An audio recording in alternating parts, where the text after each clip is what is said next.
Nakasaksi ka na ba ng ganitong mga pangyayari? Babala, huwag mo itong panuorin kung mahina ang iyong puso. Ito ay hindi panuorin ng bata.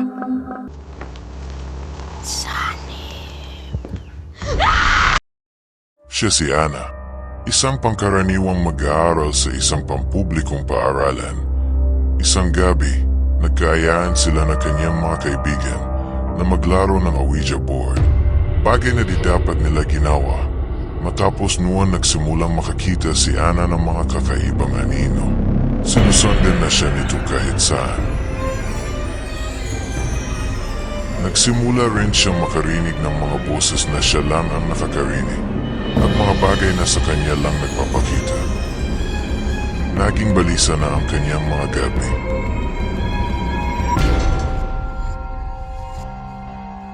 Dito, nagsimulang magbago si Ana. Iba na ang kaniyang ugali at madalas siyang magsalita mag-isa hanggang sa siya ay sinasaniban na.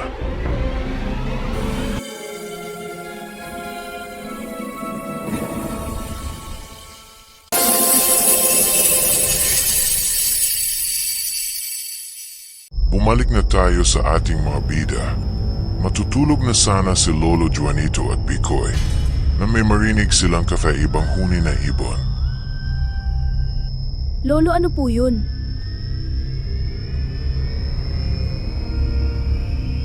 May bisita tayo, matagal ko rin siyang di nakita.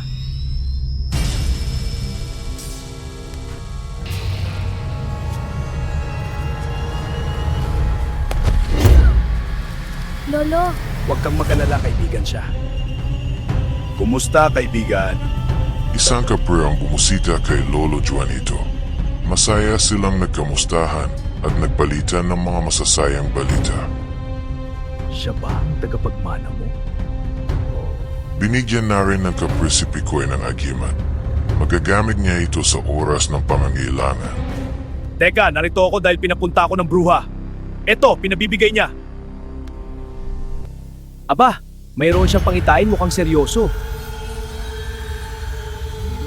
May darating na 3 tao at mag-iingat ka sa kanilang dala. Gamitin mo daw yan sa dalaga. 3 tao? dalaga? Sino? Bilin sa akin ang bruha ay huwag kitang iwan. Mukhang di maganda ang haharapin mo, Juanito. Mag-iingat ka. Tawagin mo na lang ako kapag kailangan mo na ako. Sige, kaibigan. Ang buti na may laman na langgis. Batid ni Lolo Juanito kung ano ito. Subalit di na niya sukatakalain na muli siyang makakahawak niyaon. Mukhang nandito na sila. Kinaumagahan nga may dumating. Tumawag ito mula sa labas kaya pinagbuksan sila ni Lolo. Kaagad na nakita ni Lolo Juanito ang masamang presensya ng dala ng dalaga. Isang masamang espiritu. Isang nakakatakot na demonyo. Po ba si Mang Juanito Santos? Ako nga. Pero di ako pastor o albularyo. Lumuhod ang lalaki upang magmakaawa. Wala namang magawa si Lolo Juanito kundi patuloyin sila sa kanilang maliit na dampa. Namatay po ang unang paring tumulong sa amin.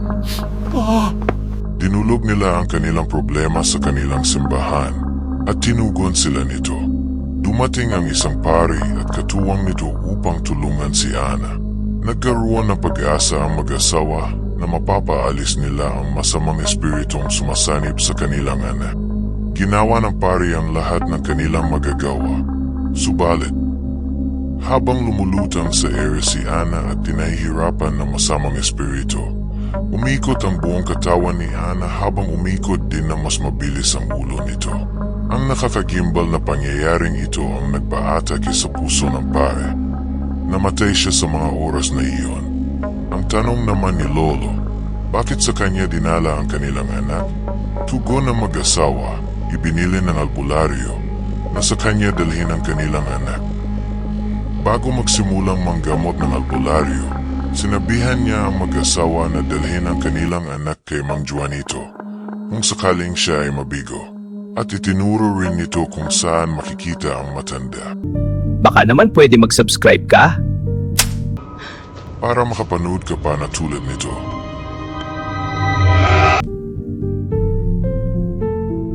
Ikinuwento ng mag-asawa na ang albularyong iyon ay nasawi din habang pinapalayas ang masamang espiritu sa katawan na kanilang anak. Sadyang malakas ang demonyong sumanib kay Ana. Nang nagsimula ng magsalita ang albularyo, biglang nagdilim ang mga mata ni Ana at ito'y nagwala, kasabay ng pagyanig ng bahay. Di umubra ang ginawa ng albularyo kay Ana, ang pagpahid ng langis at mga dasal at di tumalab. Tila pinagtatawanan lang siya ng demonyo. Nakakakilabot ang kanyang mga halakhak. Mamatay ka! Biglang lumutan ang albularyo at humagis sa sahig at sa kasamang palad ay kaagad itong namatay. Si Ana ay humahalakhak subalit ang kanyang halakhak ay halakhak ng demonyong sumasanib sa kanya. Sobra na! Pagbabayarin ko ang demonyong yan! Nang hapon ding iyon, naimpake ng ilang gamit si Lolo Juanito. Pagkatapos, inausap ni Lolo Juanito si Picoy na may iwan na lamang sa bahay at antayin na lamang siyang umuwi at huwag mag-alala. Sinabi niya rin dito na magseng at maglaga ng mga itlog para sa hapunan. Nalulungkot man at nag-aalala tumugon lamang si Picoy ng pagtango. Magkagayon, agad nang lumakad si Lolo Juanito paalis ng bahay at sinabihan niya ang mag-asawa na buhatin si Ana at sumunod sa kanya. Medyo may kalayuan din ang kanilang nilakad at inabot na sila ng dilim sa daan. Nagtataka man ang mag-asawa na may halong kaba at pag-aalala. Patuloy pa rin silang sumusunod sa matanda hanggang sa makarating sila sa isang napakaleki at napakatandang puno ng balite.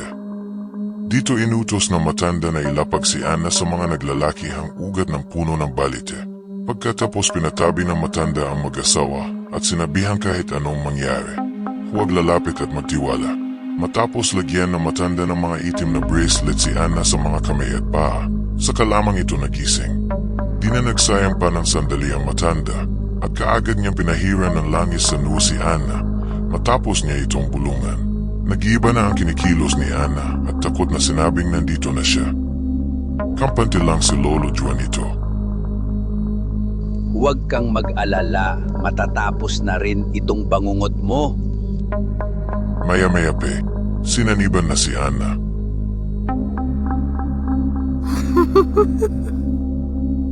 Sakin na ang kaluluwa mo.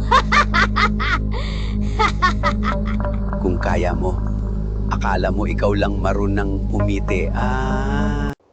Dito na nagsimula, panuorin niyo na lang ang magaganap. Patawarin niyo ako. Di ko ito ginusto. Di ko naman nais magkaganito.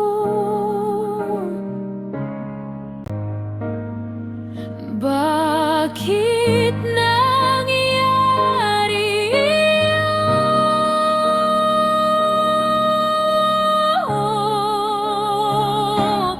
Patawad,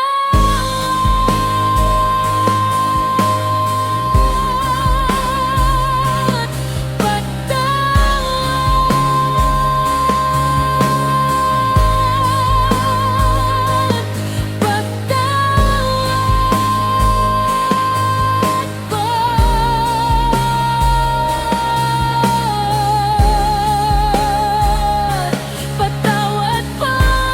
Ikaw na bahala dyan, kaibigan. Sa muli nating pagkikita. Salamat sa panonood.